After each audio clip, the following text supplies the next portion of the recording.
बताइए सर आपको आंसर मुझे दिखा था सामने में, मुझे समझ नहीं आया मैंने कैलकुलेट कैसे किया। And what was the question?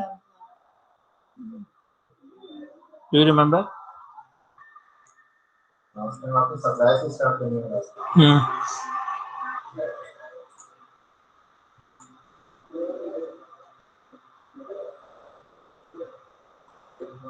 Okay, so this topic was applications of linear functions and break-even analysis. So यहाँ तक हमने किया था, and the next जी हाँ, and next quadratic functions और polynomials वगैरह हम ये स्टार्ट करेंगे। यहाँ पर मैंने छोड़ दिया था, ठीक है, सही है, ठीक है सर। ऑलराइट, सो इन फंक्शंस को हमने पहले भी इस पर बात की है। So quadratic functions are where the highest power of variable is 2. So these functions are called quadratic functions. और मुझे याद है ये फर्स्ट और सेकंड लेक्चर था जब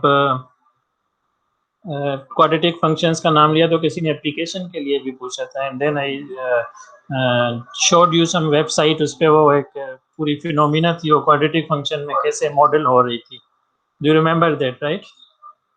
उसकी मैं लिंक चले एलिमेंट्स पे दोबारा आपको दे दूंगा कि क्वाड्रेटिक फंक्शंस में भी रियल लाइफ जो फिनोमिनास हैं वो कैसे हमारी ट्रांसफॉर्म होके आती है ना, मॉडल होके आती है, so उनसे मॉडलिंग कैसे करते हैं। सो this is called mathematical modelling.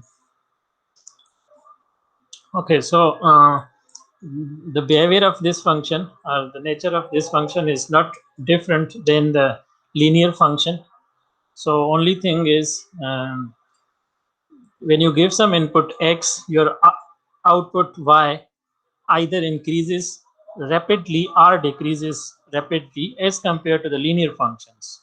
ठीक है, दो पॉसिबल है, डिक्रीजिंग भी होता है, इंक्रीजिंग भी फंक्शन होता है ना। सपोज करें कि ये सारे माइनस वैल्यूज हैं, ठीक है, और यहाँ भी कोई मतलब क्या ज्यादा लार्ज वैल्यू है, for example this one,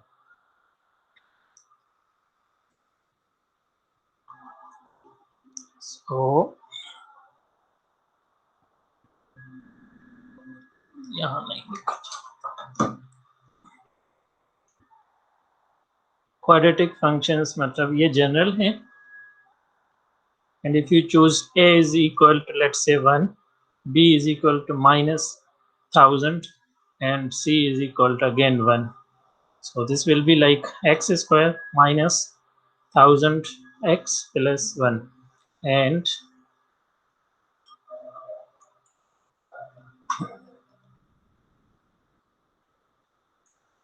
now this is completely equal to function, right? f of x, r हम इसको y भी कहते हैं। So when you use values of x like 1 2 3 minus 1 minus 2 minus 3, so 1 2 3 when you plug in 1, this will be like minus 998, ठीक है, और जब इसमें 2 प्लग इन करेंगे तो this is 4 plus 1 5 and this is 2000, so minus 2000 plus 5, so it's like 1900 something like this, negative ना, ठीक है, and when x is equal to 3, so they ये आपके minus 3000, this is 9 plus 1 plus 10, so 2990 negative of course, okay? So x 1 2 3 but this value is decreasing, why? ठीक है, so this is what I wanted to say कि either वो increase होगा या decrease होगा output का वैल्यू, मैं इसीलिए इनको नहीं कर रहा हूँ, ठीक है, ओके, तो जब दूसरी ये माइनस वैल्यूज लेंगे तो फिर उस तरफ इंक्रीज होगा, ठीक है। So my point is just to know the nature of this function कि ये आपका जो आउटपुट देता है वो x की वैल्यू पे कुछ इस तरह डिपेंड करता है, इनपुट वैल्यू पे कुछ इस तरह डिपेंड करता है कि आउटपुट आपका रैपिडली इंक्रीज या रैपिडली डिक्रीज होगा as compare to the linear functions, ठीक है। यही चीज हम अक्सर मतलब बोलते भी है ना लाइफ में कि एक्सपोनेंशियली ग्रोथ या एक्सपोनेंशियली डिके, तो quadratic function is like I mean that कि आप if you look at this graph now, this is x.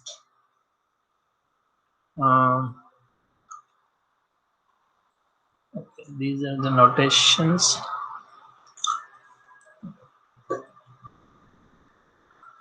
These are values of x, 1, 2, 3, and 4. When x is equal to 1, we have y is equal to 1. When x is equal to 2, y is 4. 1, 2, 3, and 4. So this function is y is equal to x square. So a is 1, b is 0, and c is 0 in the this general form of the function. ठीक है, तो ये उसका graph कुछ इस तरह आप देखेंगे x 1 2 3 तीन स्टेप्स बड़े हैं, लेकिन y जो है वो आपका x जब 1 था तो y 1 था, and when x is 3 your y or output is 27 क्योंकि 3 sorry 9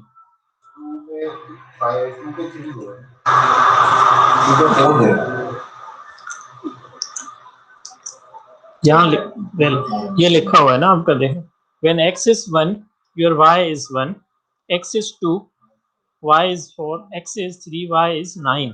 so यहाँ पर 1 से लेके 3 तक just 2 आपकी एडिशन या 2 टाइम्स आपने इंक्रीज किया है, but this increase is 8 times.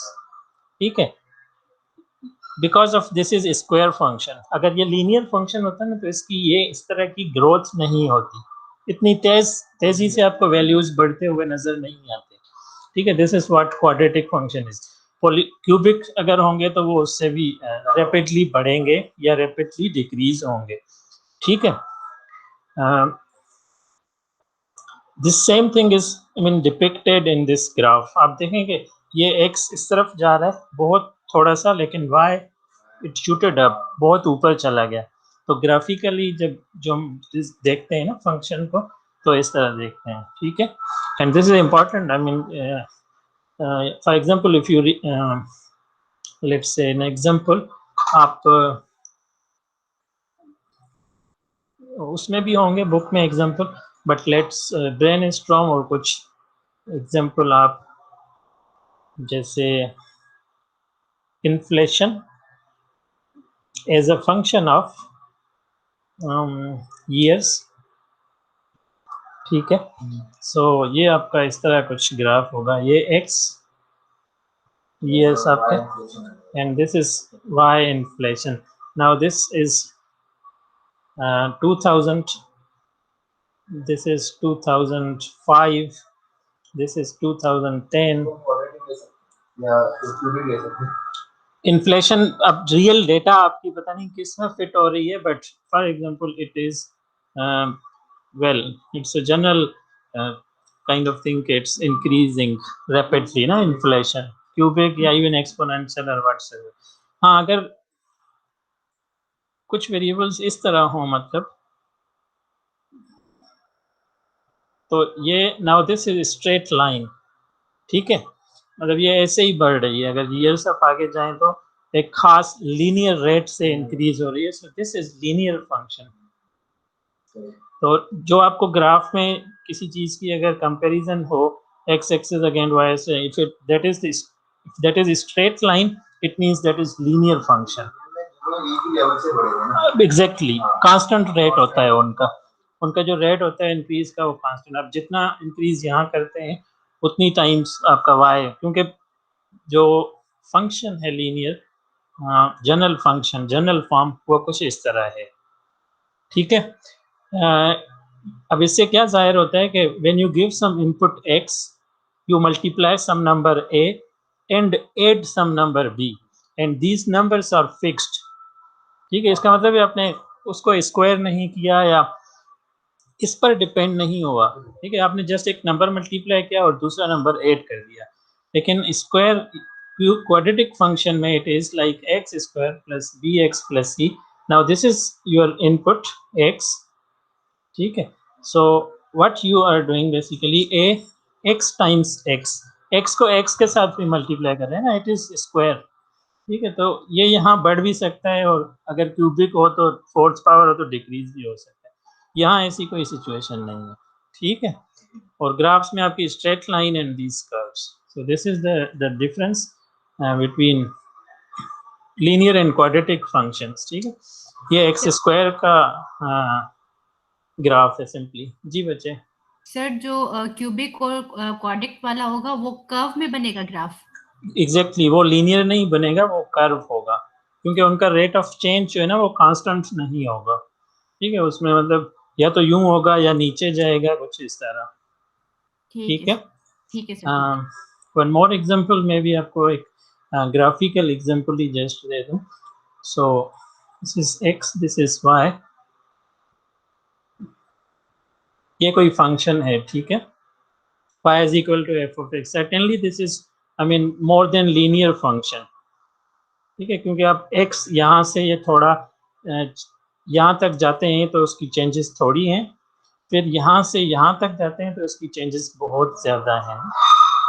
ठीक है, तो now you can relate this function or even generally any function के आपके पास कुछ फिनोमिनाज होती हैं ऐसी रियल लाइफ में, कुछ एग्जांपल होती हैं, उनका जो यहाँ पर रेट ऑफ चेंज है या यहाँ पर उसकी जो ग्रोथ है वो थोड़ी होती है इस सर्टेन इंटरवल में, लेकिन फिर थोड़े से इंटरवल में उनकी ग्रोथ रैपिडली तेजी से बढ़ना शुरू हो जाती है।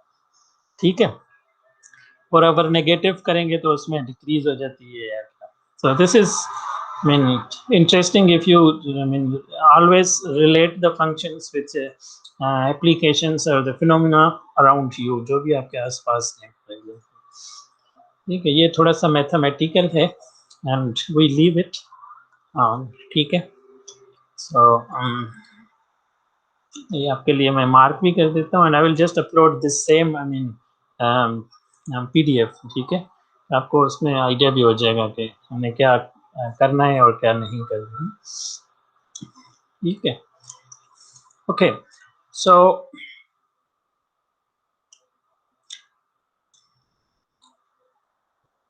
लीनियर फंक्शन में हमने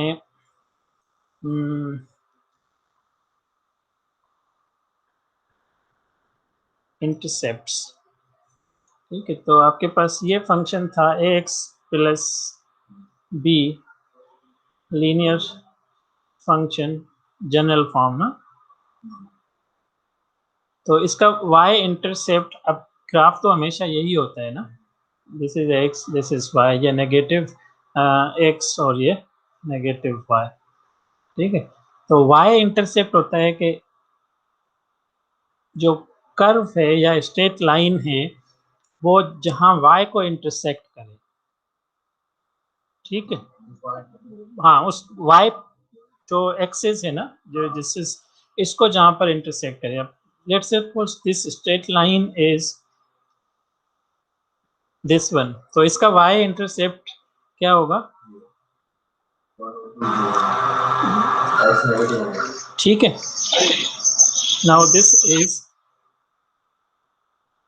y intercept and it is very clear from name also के y को इंटरसेप्ट कर रहा है, एंड यहाँ पर इस पॉइंट पर x की वैल्यू कितनी है?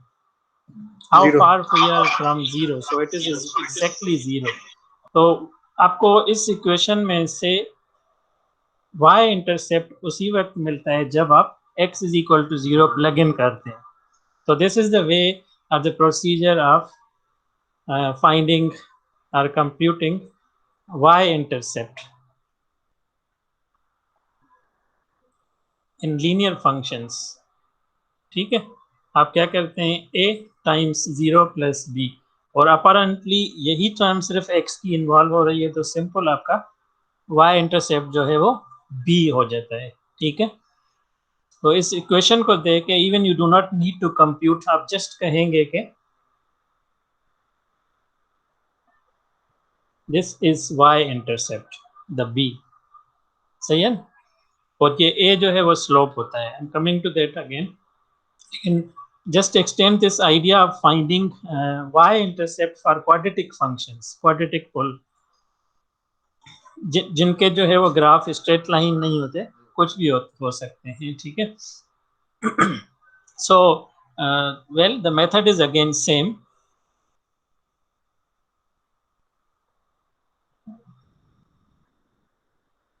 wait,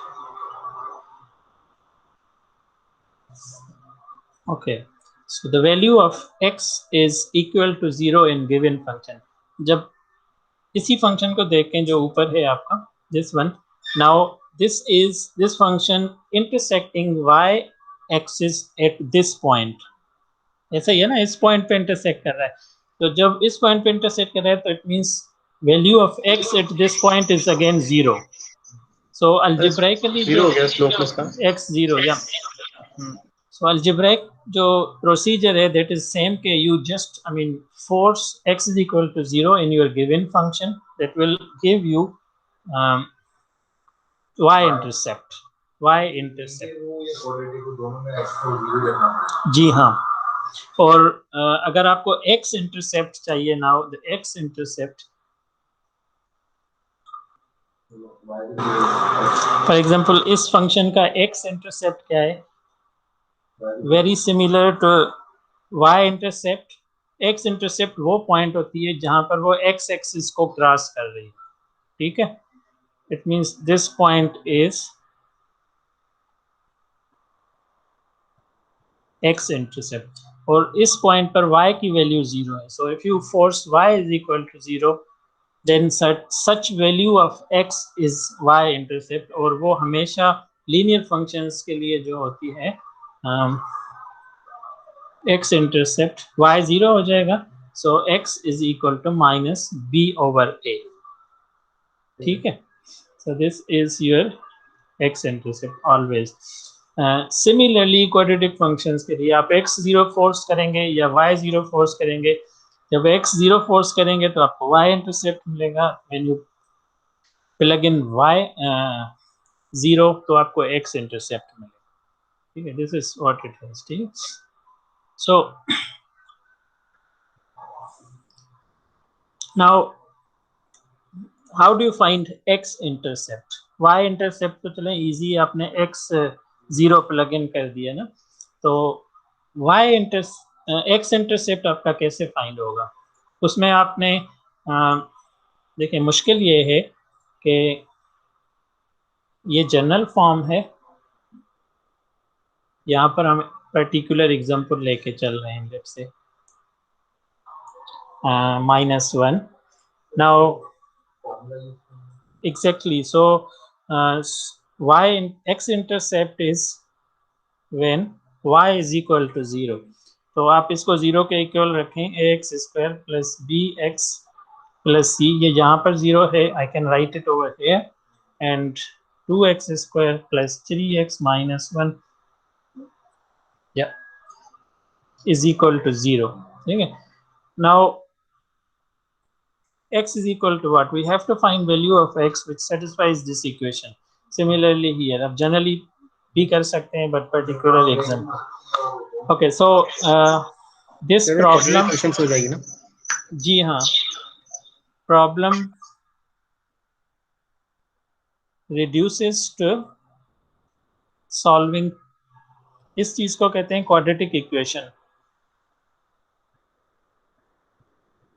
ठीक है. इसको क्वाड्रेटिक इक्वेशन. एंड सर ये वाला थोड़ा समझ नहीं आया, दोबारा रिपीट करेंगे. जी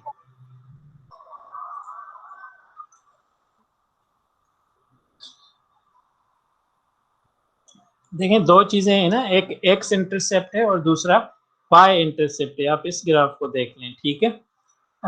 y इंटरसेप्ट वो है जहां पर x 0 है आपका, ठीक है. वो y को क्रॉस कर रहा है और उस पॉइंट पर आपका x यहाँ और यहाँ मूव नहीं होता ना, that is simply x is equal to 0. और दूसरा आपका इंटरसेप्ट है आपकी, ये तो फ्रेम ऑफ रेफरेंस है ना x और y.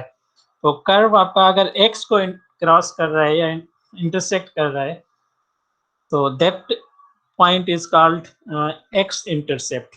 x intercept quadratic functions के लिए फाइंड करना थोड़ा सा ट्रिकी है. It needs some require some effort, ठीक. y इंटरसेप्ट फाइंड करना इजी है, वो इसीलिए कि जब आप y intercept let me write it. So y intercept for quadratic functions, ठीक है। 2x square plus 3x minus 1 is equal to y। तो y इंटरसेप्ट आपका होता है जब x इज इक्वल टू 0, ठीक है। So y is equal to minus 1 is y intercept. तो इसको अगर आप ग्राफ करेंगे ना फंक्शन को, तो ये y is equal to minus 1 पर आपका ग्राफ इसको इंटरसेक्ट या कट करेगा, ठीक है। नेक्स्ट है x इंटरसेप्ट। अब उसका तरीका तो यही है कि is when y is equal to 0, ठीक है। लेकिन इसको देखें, जब इसमें आप y 0 पुट करते हैं, still you have a very complicated equation like this. I mean it's not complicated for me but it is complicated, yes, okay. तो यहाँ से x की वैल्यू चाहिए ताकि मुझे पता चल सके कि उस x की कौन सी वैल्यू है जहाँ पर वो ग्राफ उसको इंटरसेक्ट करता है या कट करता है या क्रॉस करता है, ठीक है। So now we have to solve this quadratic equation. This is what I was up to, ठीक है। So problem reduces to solving quadratic equation, and there are a couple of let's say methods to solve quadratic equation. Number एक है factorization. Sorry, mid power break जो कहते हैं, mid power break हो जाती है। हाँ एग्जैक्टली, मिड पावर को आप ब्रेक करके मतलब फैक्टर्स में रखते हैं, दो लीनियर। दूसरा होता है आपका क्वाड्रेटिक फार्मूला आप यूज करते हैं, ठीक है। And there is third also node, okay. ये सब ये लेकिन यहाँ नहीं है, चले। तो let me I mean put some new words. तो now solve this equation and solution of 2x square plus 3x minus 1 is equal to 0 is values of x, कौन सी values which satisfy equation। आप उसमें use करें तो equation आपकी balance ही रहे, ठीक है, इम्बैलेंस ना हो। For example if I just take a wild guess x is equal to 1, so I get 2x square plus okay 2 1 square plus 3 times 1 minus 1 is equal to 0. Now this is 2 plus 3 5 minus 1 4. This is against the principles or laws of mathematics कि आप 0 को 4 के equal नहीं कर सकते। So this आपने जो यहाँ पर कुछ ऐसी मतलब चीज की है which is not allowed, so this is not solution, ठीक है। सॉल्यूशन x की वो वैल्यूज होंगी जो इस इक्वेशन को बैलेंस में रखें या सेटिस्फाई करें। Now how to find those values, उसके लिए दो मेथड्स हैं, एक रूट्स वाला, फैक्टराइजेशन वाला। अच्छा, इस सॉल्यूशन को हम अल्टरनेटिवली रूट्स भी कहते हैं। Solution is also called roots, ठीक है। Now first method is factorization. तो आपकी जो क्वाड्रेटिक इक्वेशन होती है उसमें आप फैक्टर्स बनाते हैं, linear factors like x minus k1 some constant, x minus k2 is equal to 0। ये इस तरह के दो आपके पास फैक्टर्स बन जाते हैं, and then these values k1 and k2 are the roots, are solution of original equation, ठीक है। दूसरा मेथड है आपका क्वाड्रेटिक फार्मूला ना। So let's first talk about this factorization process. तो इसमें हम करते क्या हैं, वो फैक्टर्स हमें कैसे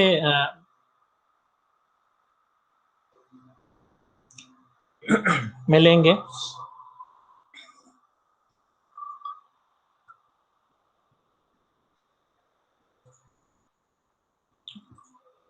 खुद से करना पड़ेगा, ओके। सो इसकी थोड़ा सा टेढ़ा सा है, कोई हेल्प कर सकता है, मे बी ऑनलाइन स्टूडेंट्स, और आप बताएं।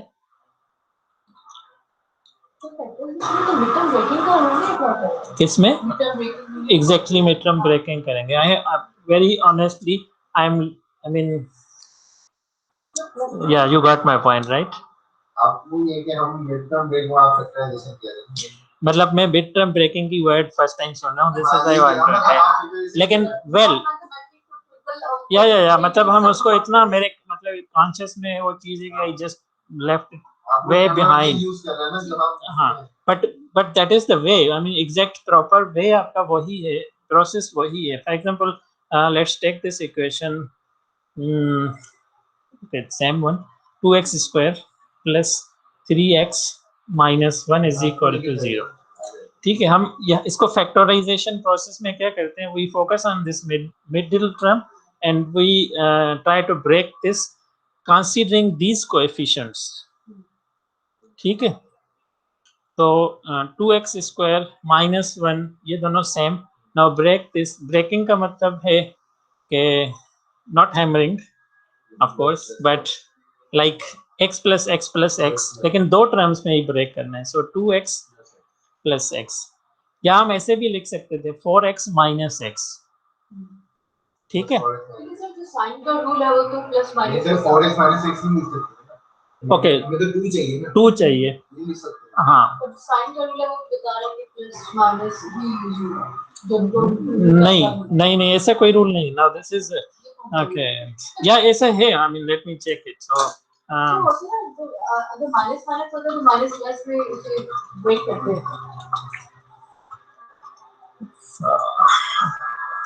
I don't remember. Plus minus means plus minus two numerals. जो आपने किया वो सही किया है, 4x माइनस 6। वो सही किया, but I just want to mean know the exact rule. ठीक है, एंड वो ये रूल शायद x plus b x plus a y plus no. Okay, so 2x plus 11 plus 5 AC is 10 plus 1। जो इसके बाद वाली इक्वेशन देखें, ये इसमें दिए 2x square plus 11x plus 5, इसको फिर उसने ब्रेक किया है। देखिए तो प्लस साइन है ना, plus sign image plus sign तो 10 और 11 में कन्वर्ट हो गया। आपको माइनस वाला देखना चाहिए। हाँ क्योंकि 5 में से 10 तो कुछ माइनस की एग्जांपल माइनस वाला देखना। okay you already know, so why should we I mean waste time on this? Multiply करते तो सेम वैल्यू होनी चाहिए और जो ऐड और सब्ट्रैक्ट करें तो मिडिल वैल्यू भी वापस लेनी चाहिए according to the sign rule. तो जो अभी हम कर रहे हैं ना उसमें जो प्लस माइनस आएगा तो हमें टू न्यू वैल्यू मिलेंगी, सो प्लस माइनस साइन ही होगा।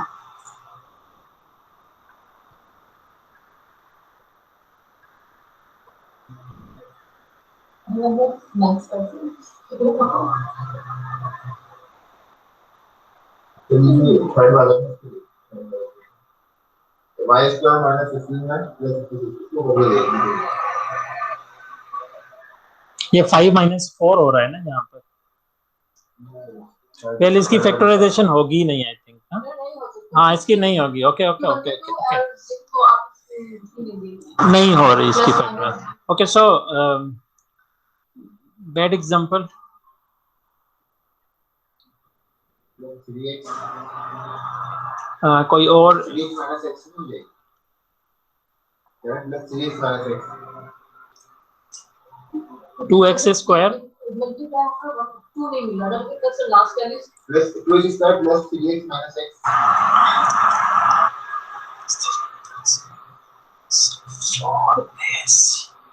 minus 4 नहीं minus b square, so this is 9 minus plus 4 ac 8 divided by 2। so यहाँ पर ना कोई इसकी मतलब प्रॉपर वैल्यू नहीं आ रही। ठीक है, ये मैंने क्वाड्रेटिक फार्मूला से किया है। सो just leave it, this is a bad example. We choose some doable example over here, जैसे p square plus p minus 20 है।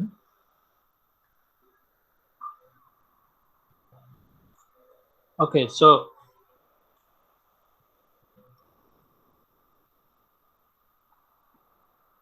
factorization and x square plus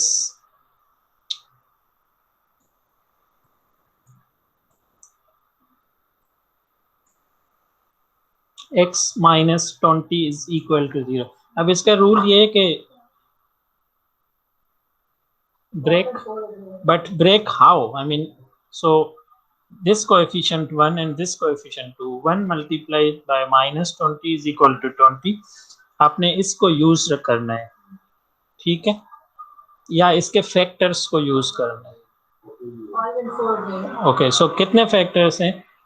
2 और 10, 4 and 5, 5 and 4, 10 and 2. तो ये तो सेम हो जाते हैं. अब ये जो फैक्टर्स हैं आपके, इनको सब्ट्रैक्ट या ऐड करें तो आपको ये वाला कोएफिशिएंट मिलता है? नहीं मिलता. So rule out this possibility. Now 5 and 4 are two factors. इनको अगर ऐड करें तो 9, सब्ट्रैक्ट करें तो -1, या इस तरह सब्ट्रैक्ट करें तो +1 आ जाता है, ठीक है. So from this we will have x square minus 20 is equal to 0 plus 5x minus 4x. अब अगर आपकी ये चॉइस ठीक है, फिर you do not need to worry कि आपने -4x पहले लिखा है या 5x बाद में लिखा है. इट्स ऑल ओके, ठीक है. And then you apply simple algebraic rules. यहाँ से x कॉमन, देन यहाँ x रह जाएगा, प्लस यहाँ 5 रह जाएगा, माइनस इन दोनों में से 4 common, will have x here plus ये फैक्टर्स आपके सेम आने चाहिए दोनों, ठीक है. And then this is equal to 0. Now एक टर्म ये है और एक टर्म ये है. इन दोनों में again x plus 5 is same, so x plus 5, and from this complete term we have x minus is complete term से हमें 4 is equal to 0. So x plus 5, x minus 4 is equal to 0. So these are roots, yeah, solutions. Or we just say x is equal to -5 and 4 are solutions. अब मुझे कोई ये बताए कि x is equal to -5 कहाँ से आ गया इसमें?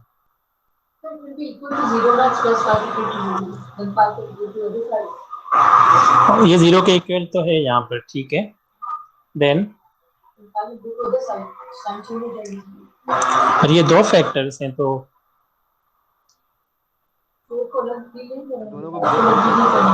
दोनों को ब्रेक करके लिखेंगे. मतलब आप ऐसे कह रहे हैं, ठीक है. Now this is a rule in mathematics कि अगर आपके पास 2 नंबर्स या 2 ऑब्जेक्ट्स मल्टीप्लाइड हैं a टाइम्स b और उनकी मल्टीप्लिकेशन 0 के इक्वल है, तो इनमें से एक कम से कम 0 के इक्वल जरूर होगा, अदरवाइज इनकी मल्टीप्लिकेशन 0 नहीं हो सकती.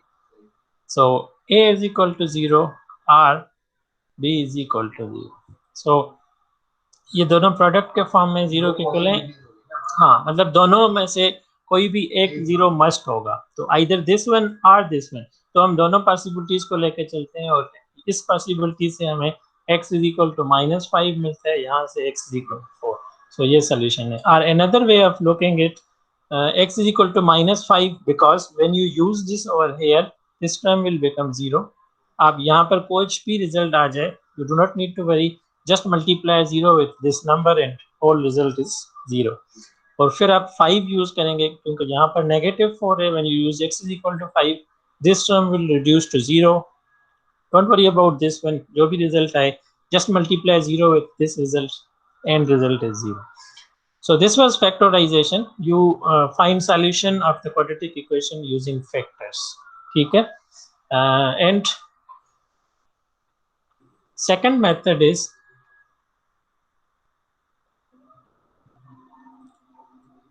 quadratic formula. ठीक है.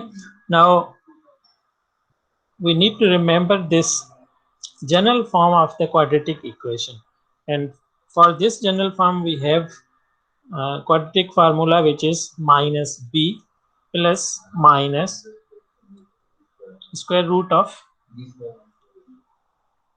minus 4 times a times b 2 times a। ठीक है, तो ये जो एग्जांपल हमारे पास था x square plus x minus 20 is equal to 0. If I use the same example to try this quadratic formula, हाँ वो वाला करें, इसके बाद वो करते हैं b is equal to 1, c is equal to minus 20, good one.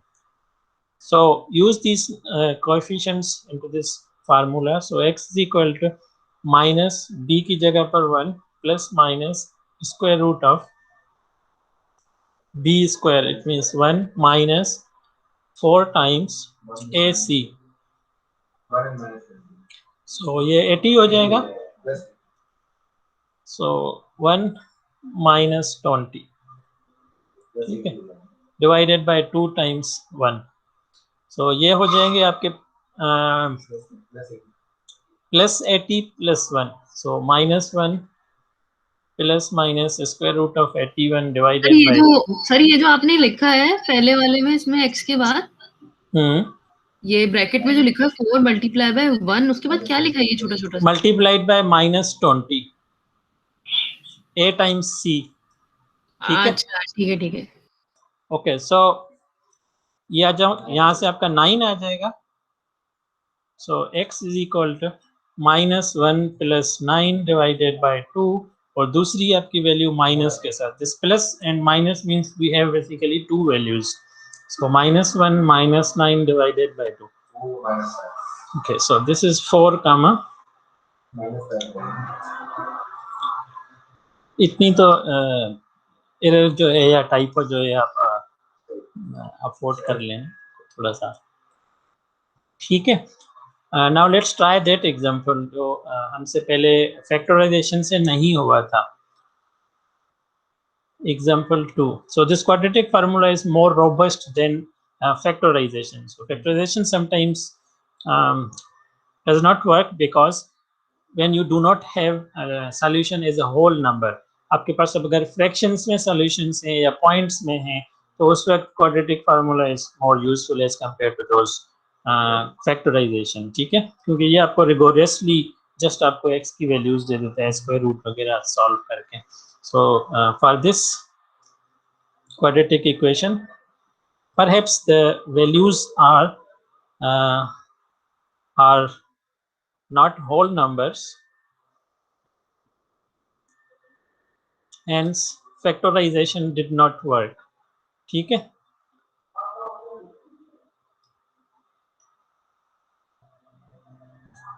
सही है, okay, so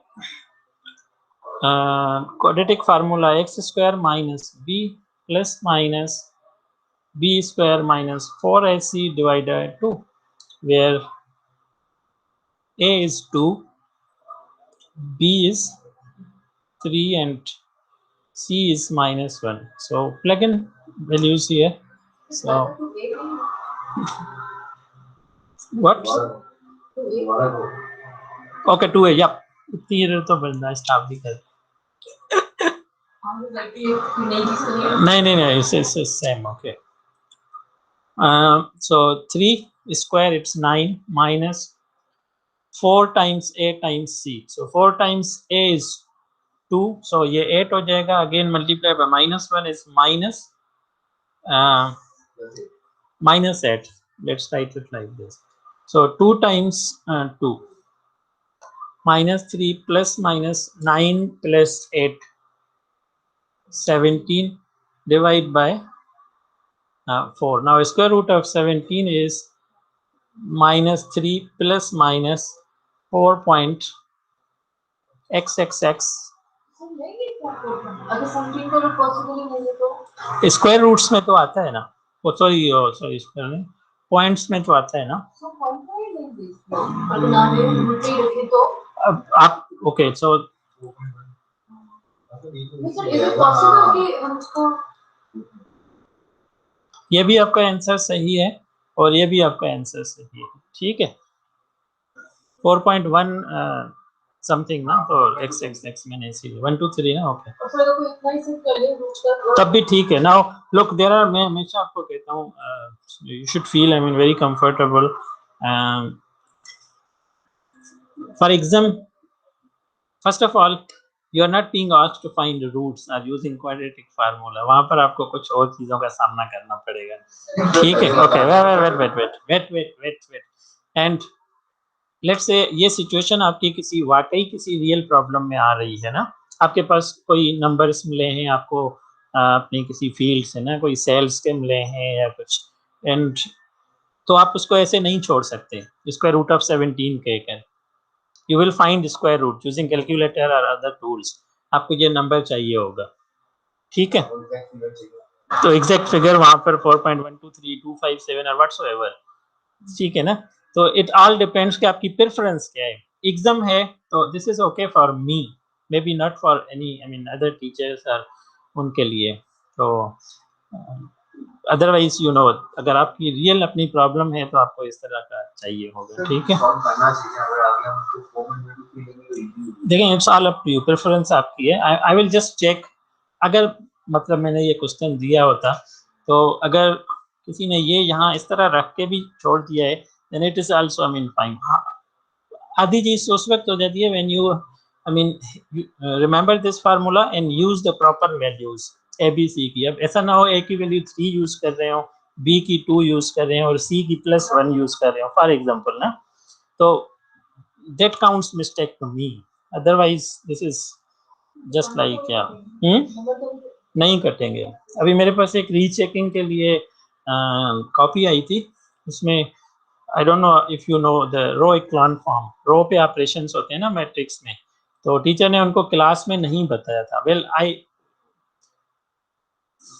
6 क्वेश्चंस थे.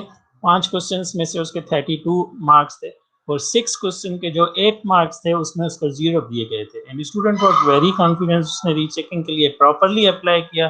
मेरे पास कॉपी आई and I straight away gave him 8 numbers.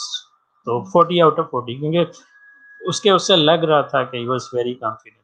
तो बाय चांस 1-2 दिनों बाद टीचर से मेरी डिस्कशन हो गया था. वो कुछ इस तरह था कि मैंने उनको ऐसे बताया था. मैंने कहा अगर एक्स्ट्रा ऑर्डिनरी स्टूडेंट है तो आपने उसको नंबर्स देने थे.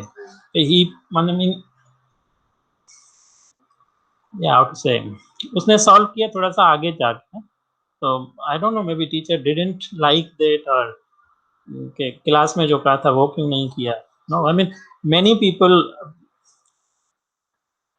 या you get what I am trying to say. Sir कभी कभार सवाल में लिखा होता ना कि इसी मेथड से ही करना है. हाँ, वो मेथड सेम ही था. रो इक्लान फॉर्म था पर उसने वो थोड़ी सी टेक्निकल थी उसमें. वो टीचर या मतलब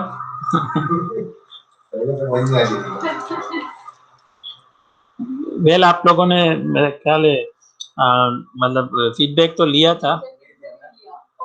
आई नो, ठीक है, लास्ट में किया है, लेकिन आपने एग्जाम का फीडबैक उसमें नहीं लिया. बस जस्ट ये लिया है कि वो अटेंडेंस भी नहीं लेते, डेट्स भी नहीं करते. ये आपको फीडबैक मिला था, लेकिन एग्जाम का आपको नहीं किसी ने बताया. ठीक है, मेरे पास लास्ट आउट ऑफ 33 की अंडर ग्रेजुएट की क्लास थी फर्स्ट सेमेस्टर के बिल्कुल बच्चे, उनमें सिर्फ 2 A ग्रेड्स थे.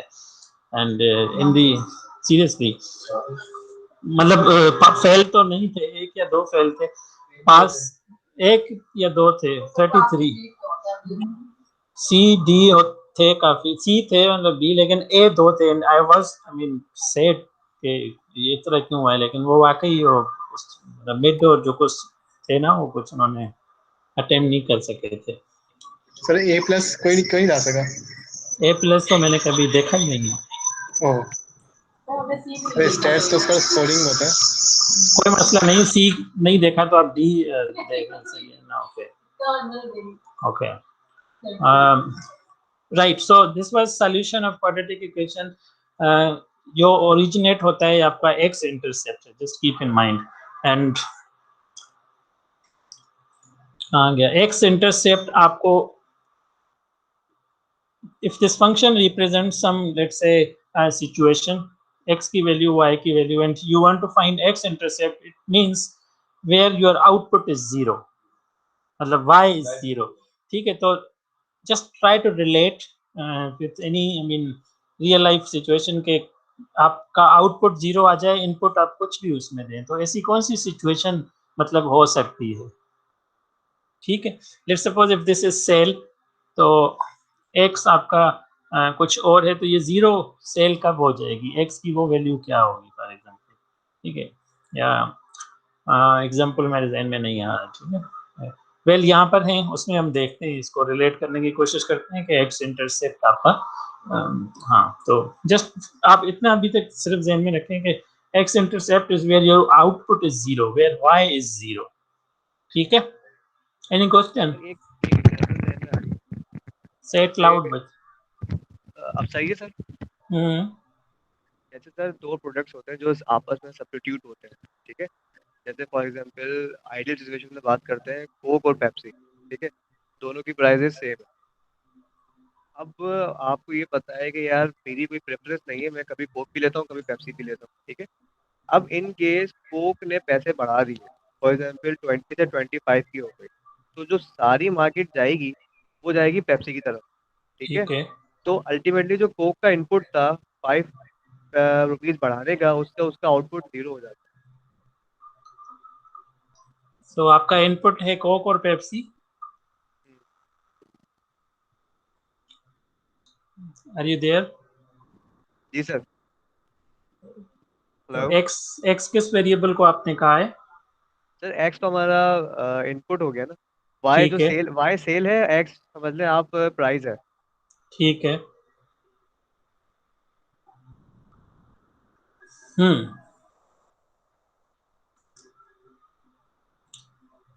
मतलब आप क्योंकि कह रहे हैं मार्केट कि अगर में, प्राइस चूंकि बढ़ गई तो आपकी सेल, तो दिस इज हाँ x इंटरसेप्ट ना, हाँ ठीक है, this is natural phenomena, right. आप प्राइस इंक्रीज करेंगे तो सेल आपकी डिक्रीज हो जाएगी, अगर ज्यादा से ज्यादा प्राइस बढ़ा देंगे तो कोई मतलब 0 आपकी सेल रह जाएगी, पॉइंट एक होगा आपका, ठीक है, okay. So let's take some examples from these lecture notes. Now read out, suppose the demand function for any product is this: q is equal to f of p. Here q is the quantity demanded and p is the price in dollars. तो आपने sales कहा था, यहाँ पर demand है, ठीक है, demand as a function of price. The total revenue R from selling q units of price p is stated as, कितना रेवेन्यू आएगा if we sell q units of price p, p times q, this will be the revenue. Is it clear? ये आपका जो है वो revenue है। Now since the demand function, this q is stated in terms of p, so total revenue, ये q भी आप f of p में रख सकते हैं ना, ठीक है। और ये f of p अगर लीनियर फंक्शन है तो in the end this will be quadratic function. Now as a simple example, so हाँ, यहाँ पर डिमांड फंक्शन लीनियर रखा गया है, तो I don't know much about this economics and business kind of things. Maybe it's always, demand function is, हाँ, ये revenue function बना है, तो डिमांड फंक्शन डिमांड शायद हमेशा लीनियर होती है, आई don't no, I am not sure about this one because this is economics related thing. Quadratic भी होती होगी, बस just for sake of simplicity यहाँ पर उसको एज ए लीनियर ही बताया गया है कि डिमांड आपकी लीनियर है, जितनी प्राइस बढ़ती है उसी हिसाब से उसकी डिमांड बढ़ती है, ठीक है। ये माइनस का मतलब है कि डिक्रीज हो रही होगी, अगर प्राइस आप इनपुट करेंगे ना तो उतनी आपकी डिक्रीज हो जाएगी जो डिमांड है, ठीक है। हाँ, अगर 0 आप प्राइस इंक्रीज करेंगे, ठीक है, तो ये 15 मतलब इस तरह कुछ है, हमने पहले भी डिस्कस किया। So R meanwhile is p times f of p, f of p आपका अभी ये है 1500 माइनस 50 टाइम्स p, इसको मल्टीप्लाई करेंगे तो दिस इज क्वाड्रेटिक फंक्शन, ठीक है, एज एग्जांपल। तो अगेन मेरे जहन में भी वही क्वेश्चन आ रहा है कि क्वाड्रेटिक फंक्शंस में उसकी एग्जांपल क्या है, उसकी मॉडलिंग। तो या I will share that link again on LMS, ठीक है, मेरे पास सेव रखी हुई है। एंड वहाँ पर दिस वन है। ओके, सो क्वाड्रेटिक फंक्शंस इस लिंक में ना इसके एग्जांपल्स हैं काफ़ी। So I am not we are not talking about this right now in the lecture, during the lecture, लेकिन LMS में आपके लिए रखा है, ठीक है। एंड another example is supply function. Now it's quadratic supply function. Revenue function हमने लीनियर भी किया था पहले, लीनियर फंक्शन से एग्जांपल में भी और यहाँ भी।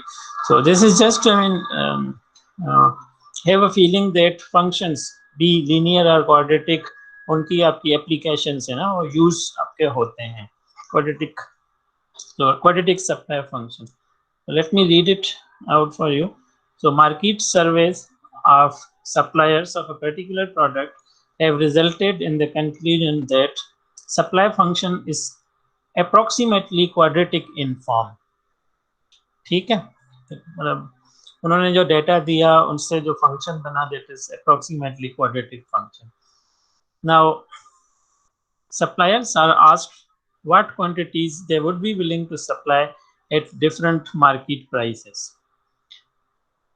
The results of the survey indicated that at market price 25, 30 and 40, the quantities which suppliers would be willing to offer to market were this one. हाँ, मतलब these are prices and these are quantities.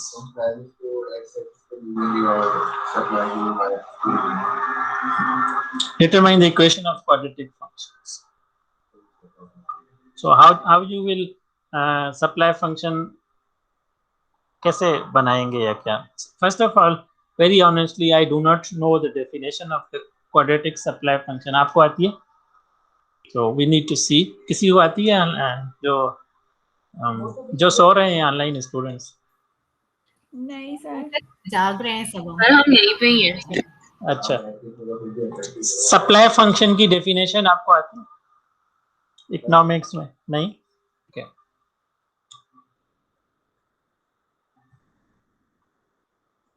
Sir आप ये बताएं ना कि अगर university में class होगी नेक्स्ट वीक तो एक दिन पहले बता दिएगा, हम वहीं आएंगे इंशाल्लाह, वहीं लेंगे क्लास, मजा आएगा।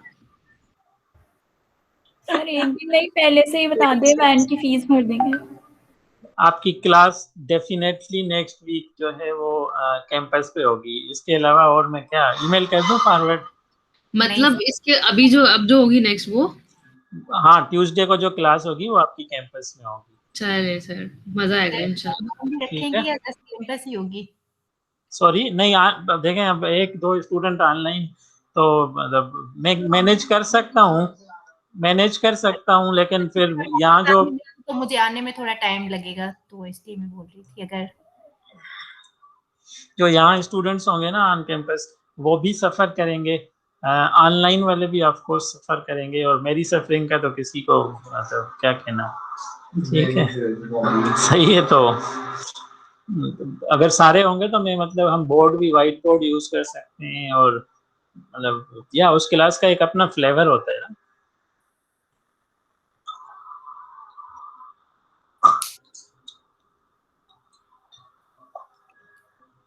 उसामा, आप उसामा है?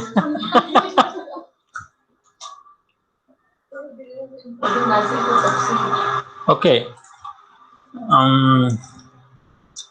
नाउ कहाँ गया highlighter, this one. Supply function is approximately quadratic in form.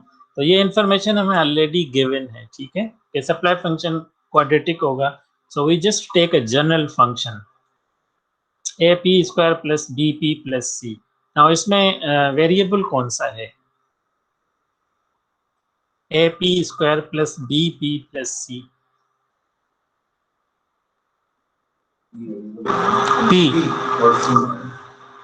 P and C, P is variable. Yes sir, P is variable. P ये है आपकी price, it is variable. क्योंकि there are many things to notice or highlight that P is the variable because you know the general form. It is like ax square plus bx plus c. So and यहाँ पर सिर्फ P का square है and we are considering quadratic function. तो P पर ही power 2 है तो P variable होगा. Now this Q is supply. ठीक है, Q is supply. All right, and now जो सर्वे से डेटा आया है that is 3 times 3 टाइप्स के डेटा हैं. If price is 25 then supply will be this. मतलब कंपनीज कह रही हैं if you अगर आप इस प्राइस में लेंगे तो हम आपको ये देंगे, अगर आप 30 प्राइस में लेंगे तो हम ज्यादा, और अगर 40 में लेंगे तो आपको और ज्यादा, क्योंकि उसकी डिमांड है ना. ठीक है, मास्क है समझेंगे 6 मंथ्स पहले. ठीक है, या वैक्सीन है अभी पाकिस्तानी कल्चर में. ठीक है, सो पहले एक वैल्यू यूज करते हैं प्राइस की 25 और सप्लाई की 112.5. So this P is 25. ठीक है,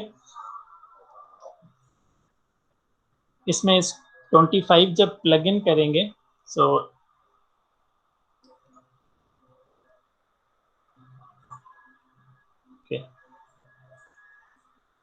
सो 112.5 ये आपका Q है. A 25 square plus B 25 plus C. ठीक है, now this is same equation if you realise, दोनों सेम इक्वेशन है. ठीक है, इसी तरह दूसरा सेट जो सर्वे ने हमें दिया है कि अगर प्राइस 30 में अगर आप रखेंगे तो हम 250 सप्लाई कर सकते हैं, खास प्रोडक्ट है. सो P विल बी 30. देखिए ये P यहाँ पर 30 प्लग इन किया गया P प्राइस, और 250 आपकी क्वांटिटी है. यहाँ पर भी P स्क्वायर जब 30 पुट किया तो इसको 900. Similarly third set of price and supply use करके हमें ये 3 इक्वेशंस मिलती हैं. Now it is difficult for you may be, लेकिन हमने ये डिस्कस तो किए हैं ना कि लीनियर सिस्टम कैसे सॉल्व करते हैं. तो इनको जब तीनों इक्वेशंस को एक साथ सॉल्व करेंगे आपस में तो ए बी सी की वैल्यूज मिल जाएंगी, एंड वो वैल्यूज हम यूज इस इक्वेशन में करेंगे. We will have this quadratic function for supply function. ठीक है, got it? This is how we model situation. इसको अब अपने या खुद सॉल्व करना है.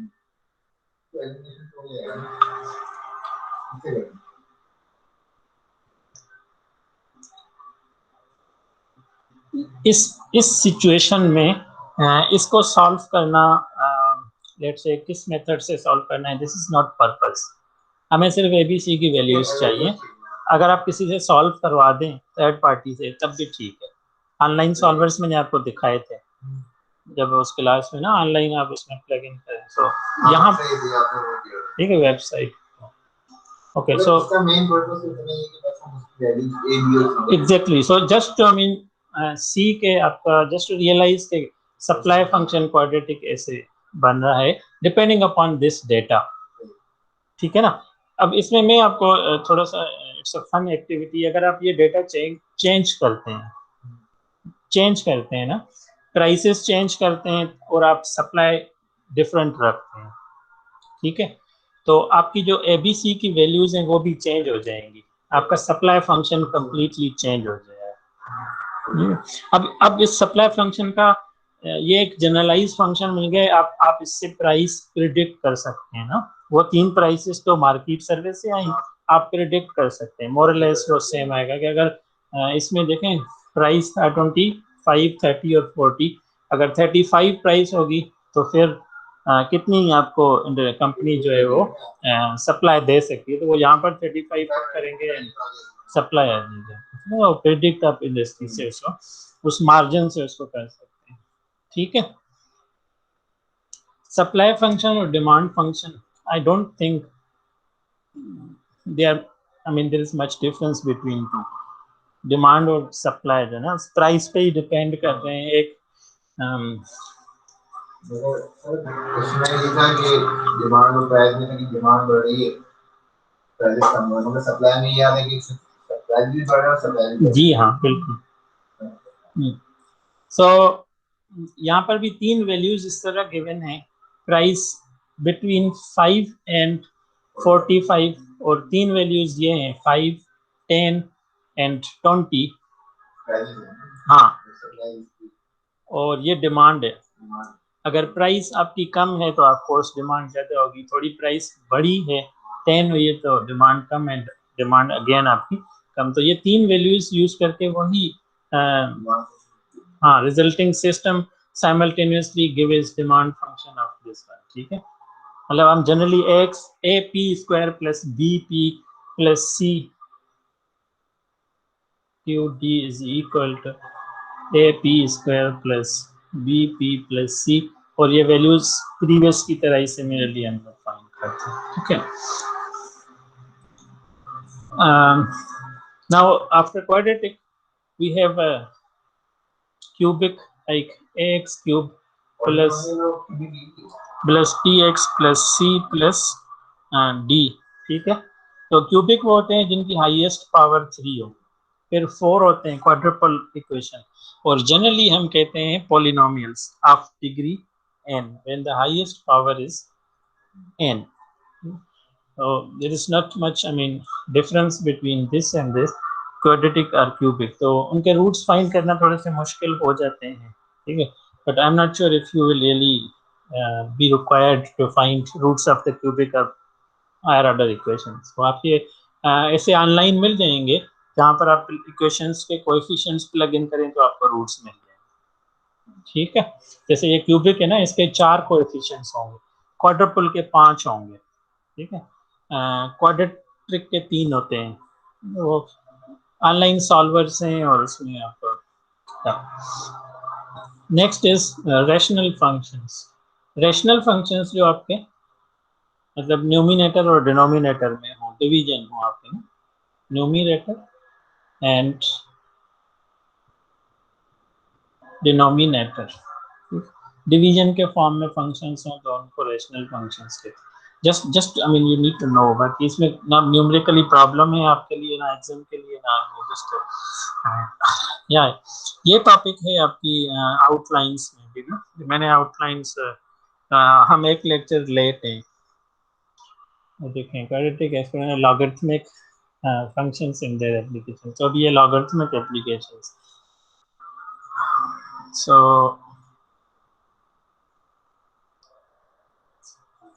Logarithmic and exponential.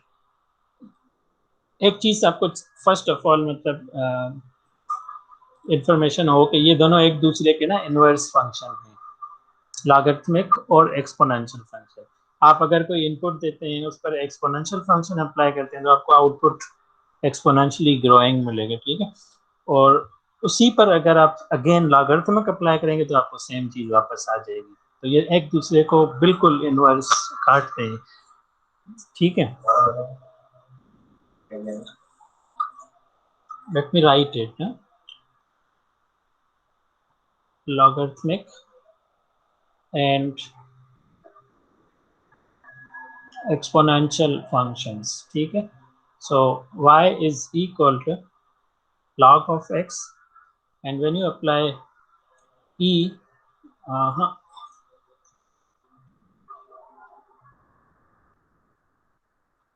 तो ये आपको बेसिकली सेम मिल जाए। अब इसको हम एक्सपोनेंशियली भी लिखते हैं, r we write e power log of x, e के पावर में उसमें लिखते हैं। हाँ ठीक है, एक ये फंक्शन और दूसरा e पावर x, मतलब ये इनकी डेफिनेशंस हैं। वाला एक्सपोनेंशियल है ना। हाँ ये भी एक्सपोनेंशियल, दो नोटेशन है इसकी, एक ये नोटेशन है और एक ये नोटेशन, ठीक है। we write or denote like this। तो ये एक दूसरे के उलट फंक्शंस हैं, when you apply one after another आपको रिजल्ट सेम आ जाएगा, आपके इनपुट पे कोई भी फर्क नहीं पड़ेगा। now in order to deal with these functions we need to know these simple rules powers के। so आप इसको यहीं रहने दें, जब ये यूज होते हैं तो we are coming back to these one। लेकिन ये इतने मुश्किल भी नहीं है, because if you just want to see now this base is same so you just add powers, ठीक है। ये हम वेरिएबल के साथ भी करते थे, पर यहाँ पर ये जो b है it's not variable, it's a fix number. मतलब अगर आपके पास x square dot x cube है तो इसका रिजल्ट क्या आएगा?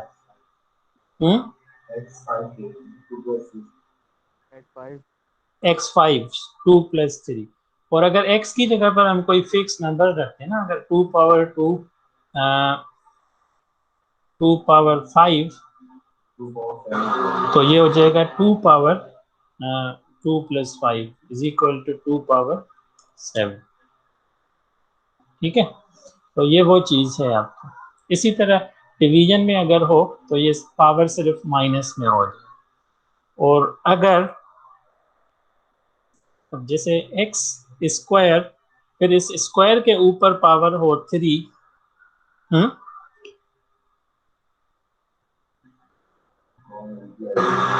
तो ये वेरिएबल्स में होता है आपका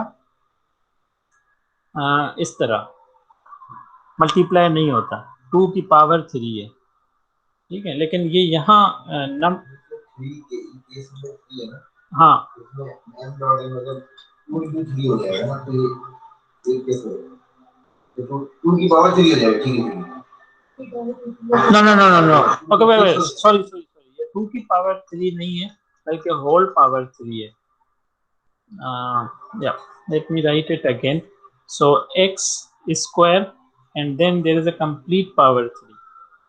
now this x is 2 times 3 or x power 6, ठीक है। ये कंप्लीट पावर है, ये सिर्फ m की पावर नहीं है, इस पूरे b पावर m की पावर है ना, ठीक है। तो ये सिर्फ मल्टीप्लाई होगी अब इस तरह, जैसे ये थे 2 square and then cube, this will be like 2 power 6, ठीक है।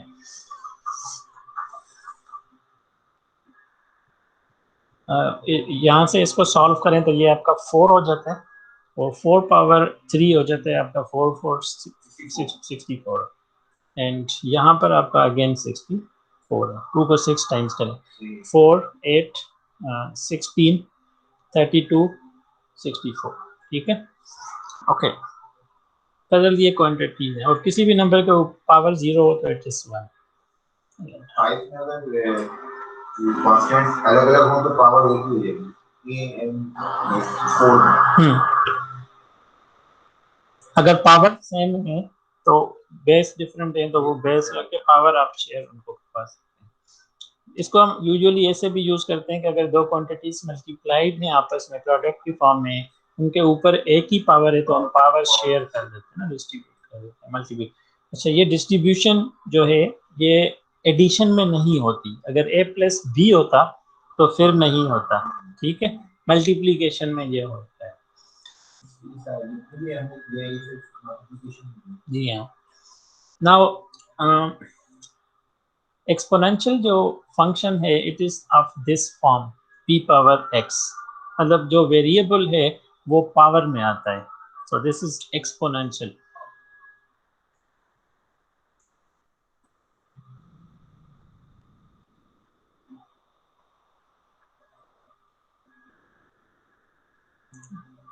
जो इनपुट वेरिएबल है this is like in power, and b आपका जो होगा that will be some fixed number and it will not be negative, ठीक है। अगर नेगेटिव होगा तो आपका ये रियल नंबर नहीं बन सकेगा ना, कहीं और चला जाएगा। So this is constraint to our there is a limitation that b is positive, so b should be greater than 0, ठीक है, और b 1 भी नहीं है, अगर 1 होगा तो अगर let's say if b is 1 then f of x is equal to 1 power x is simply 1 1 की आप जितनी भी पावर्स है ना, तो ये एक बेसिकली आपका कांस्टेंट फंक्शन बन जाता है, तो 1 भी नहीं होगा और नेगेटिव भी नहीं, नेगेटिव होगा तो क्या हो जाएगा, for example f of x is equal to -2 power x, ठीक है, वेल अगर आप 1/2 पुट करें तो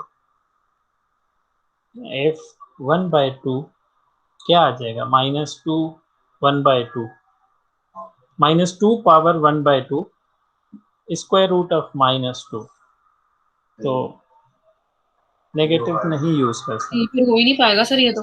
हाँ नहीं, और इसीलिए I mean we have I mean limited this function, ये हम डेफिनेशन में ये लिमिटेशंस दो ना पुट कर रहे हैं कि यार बी अब 1 भी नहीं होगा और 0 से ग्रेटर होगा, ठीक है, जी सही। So this is exponential function, ठीक है, वन एग्जांपल, अच्छा बी आपका फिक्स होगा कुछ भी जैसे -2 और 1, तो as an example f of x 10 power x 2 power x, ये दूसरा फंक्शन है आपका, f2x ये 1 है, सो 20 पावर x, इस तरह के मतलब डिफरेंट फंक्शन, सही है, ओके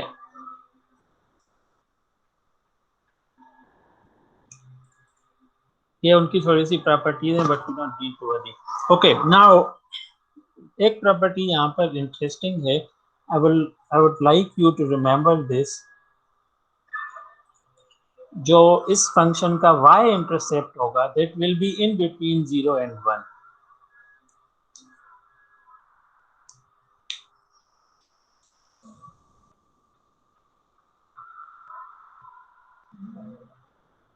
क्या मतलब सर?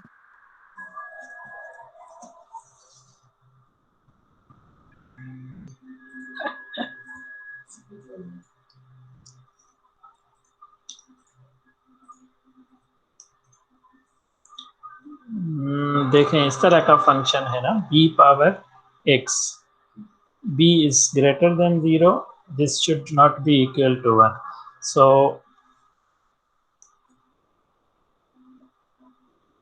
y intercept implies क्या होता है, y intercept जो वर्टिकल लाइन है उसको इंटरसेक्ट करता है, इट मींस इंटरसेक्ट करेगा तो उस वक्त x की वैल्यू क्या होगी, y की तो पता नहीं कहाँ इंटरसेक्ट करे, ऊपर नीचे, लेकिन x की तो value 0, so x is equal to 0, ठीक है,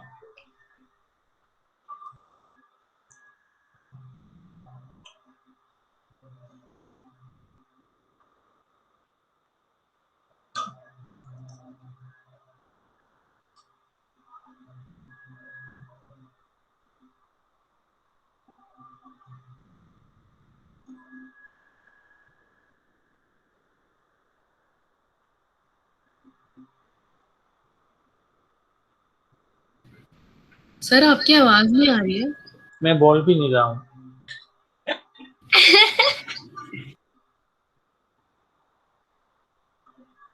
value of y purchase but never,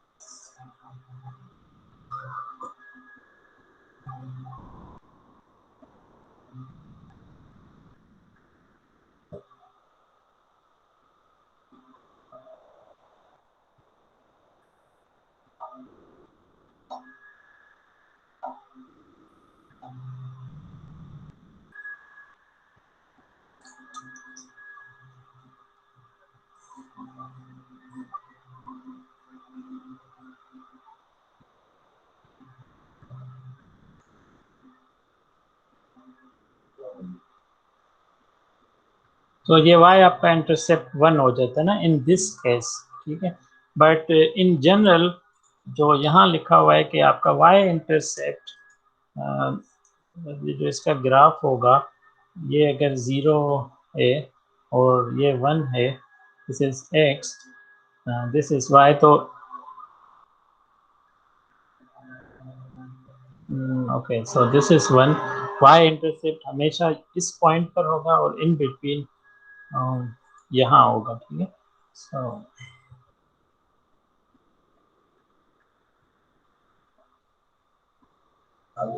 y intercept इससे ऊपर कहीं भी इसको क्रॉस नहीं करेगा, 0 और 1 के इन बिटवीन ही कहीं क्रॉस करेगा।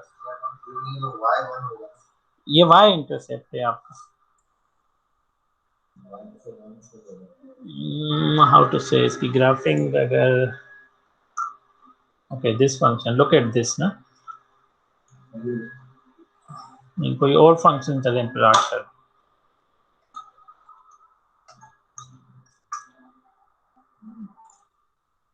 So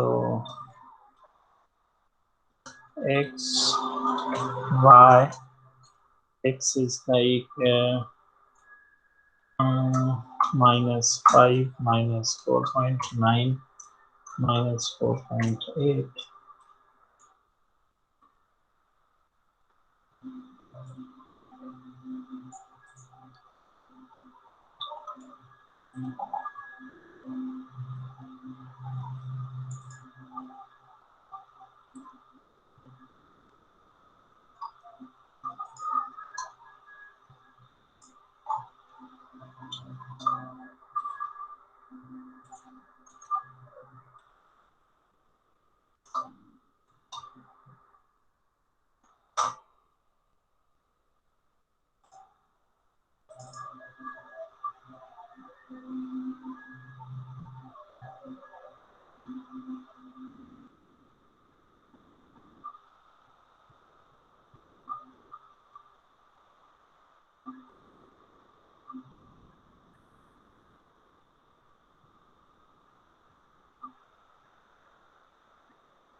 I don't know how to explain it.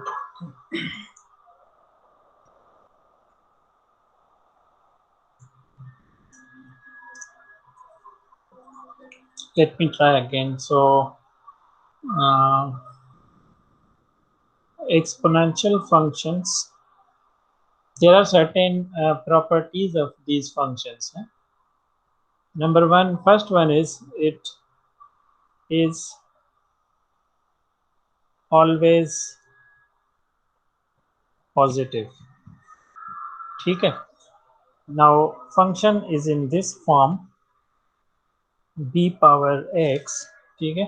आप इनपुट आप जो भी दें, जितना भी इनपुट दें, this y is always positive. ठीक है?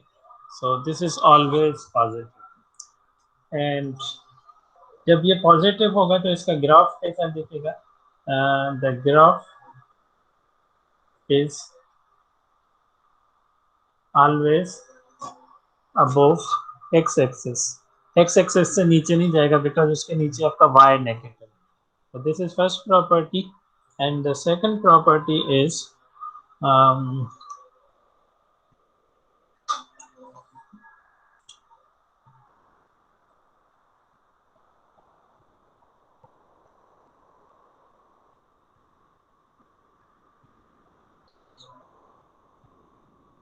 Okay, so let me put this one.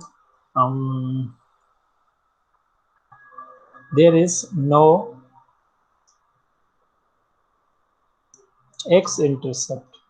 Now this is important कि आपका x-intercept, let me redefine it or just recall it, is where x-intercept आपका क्या होता है, x लाइन पर जब उसको कट करे, इट मीन्स कि वहां पर आपकी y 0 होती है ना, इस लाइन पे जहां पर भी कट करेगा तो वो y के तो ऊपर y 0, so this y is equal to 0. ठीक है, नाउ y 0 इसका मतलब है this all is 0, so this mean does not happen in this exponential functions. ये y 0 कभी आ ही नहीं सकता. So इसका consequence जब ये हम कहते हैं ना कि there is no x intercept, इसका मतलब है कि y cannot be 0. So आप ये ध्यान में रखें कि output is always non zero, उसका जीरो आउटपुट नहीं होगा कभी भी. ठीक है, and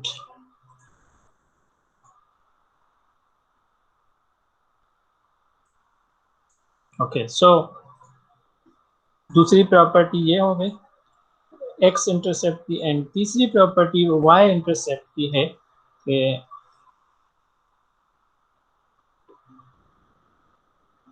Y intercept is, it means the graph intersect y axis vertical line, और कौन सी y की वैल्यू होगी जहां पर वो इंटरसेक्ट करेगा. ठीक है, सो अल्जेब्राइकली y इंटरसेप्ट हमें अचीव तब होता है जब x हम 0 सब्स्टिट्यूट करते हैं. ठीक है, सो एक रिजल्ट है जो यहाँ लिखा हुआ है कि y intercept is always between 0 and 1. तो इसका मतलब ये हुआ कि आपका अगर फंक्शन का ग्राफ है ना, एक्सपोनेंशियल फंक्शन का, सो दिस इज 1, दिस इज 0, तो वो यहाँ से जरूर गुजरेगा, इसके ऊपर से क्रॉस नहीं करेगा, नीचे तो जाएगा ही नहीं, because of the first property, it's always positive, तो नीचे नहीं जाएगा. ठीक है,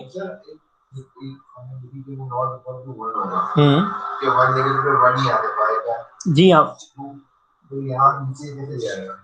इन बिटवीन 0 एंड 1, 0 भी नहीं होगा और 1 भी नहीं, तो इसके इन बिटवीन होगा, इसीलिए यहाँ पर ये ना ओपन इंटरवल लिखा हुआ है.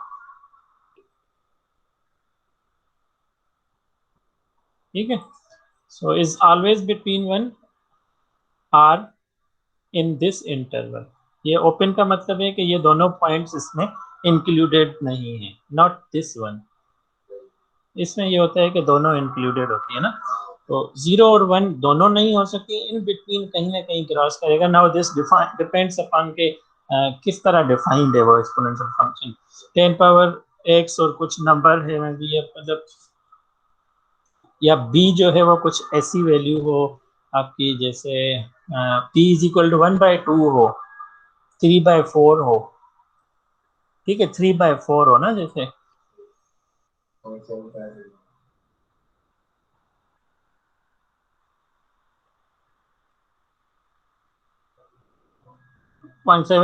हाँ जी हाँ, ठीक है. So this is what it wants to say. मतलब एक दो चीजें तो इम्पोर्टेंट है, एक तो ये फंक्शन हमेशा पॉजिटिव होता है, इसका आउटपुट हमेशा मतलब ऊपर ही आता है ना, पॉजिटिव ही आता है. और दूसरी इसकी प्रॉपर्टी ये है कि ये रैपिडली ग्रो करता है. ये यहाँ नहीं लिखी हुई, but I mean you should feel this intuitively from this definition कि x जो है ना उसके पावर्स में है, उसको मतलब ग्रो करेगा. नीचे अगर आपके बेस में 2 है, 4 है, 5 है, तो वो ज्यादा उसको रैपिडली, अगर फ्रैक्शंस में है ना नीचे, मतलब बेस आपका 1/2 है, तो वो उसको रैपिडली डिक्रीज करेगा, लेकिन नेगेटिव नहीं जाएगा. अगेन हमेशा होगा positive, it will be go I mean approaching to 0, but negative फिर भी नहीं होगा. जैसे ये अगर एग्जांपल है, so if b is equal to 1/2, so 1/2 power x. now x आप वैल्यू इंक्रीज करते जाए, तो ये आपको 0 को अप्रोच कर रहा है। 0.5 तो है, लेकिन उसकी जो पावर्स है 2, 3, 4, 5, तो नीचे आपकी बड़ी क्वांटिटी हो रही है, ऊपर 1 है ना। 1/2, 1/4, 1/8, 1/16, 1/1600 and all those things. तो ये 0 की तरफ चला जाएगा when x इंक्रीज, तो इससे नीचे नहीं जाएगा। ठीक है, okay. So this is just to know the function, उसकी थोड़ी सी इनसाइट्स या उनकी जो डेप्थ है ना।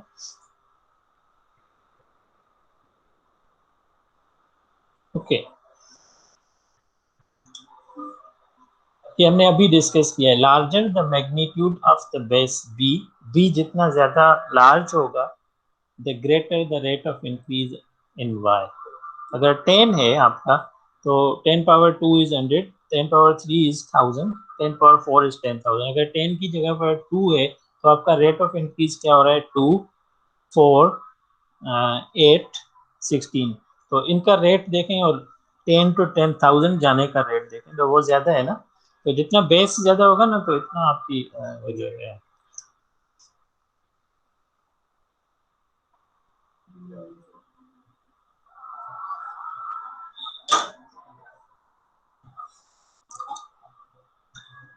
ओके। मैं ये सारा मतलब ना इसको स्किप कर रहा हूँ। ये हमने चूंकि डेफिनेशन में नहीं किया था, सो जस्ट लीव दिस के बी नेगेटिव होगा, तो ये मतलब रियल नंबर्स हो ही नहीं सकते। So leave this part.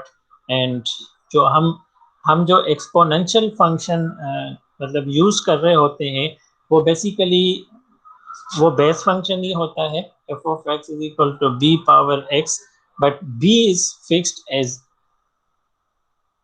when b is e, और e की फिक्स वैल्यू है एक, e is equal to 3.14 something है कुछ वैल्यू है, सॉरी 2.7, ये तो पाई की वैल्यू है। सो e is 2.71 समथिंग, ठीक है, ये वैल्यू है ना, ये पाई की वैल्यू होती है। आई वाज मिस्टेक, ठीक है, 2.71 है। So this is special case of that base function, okay? So again I just leave this, okay, and now this is graph of exponential function, e power x का जो graph है।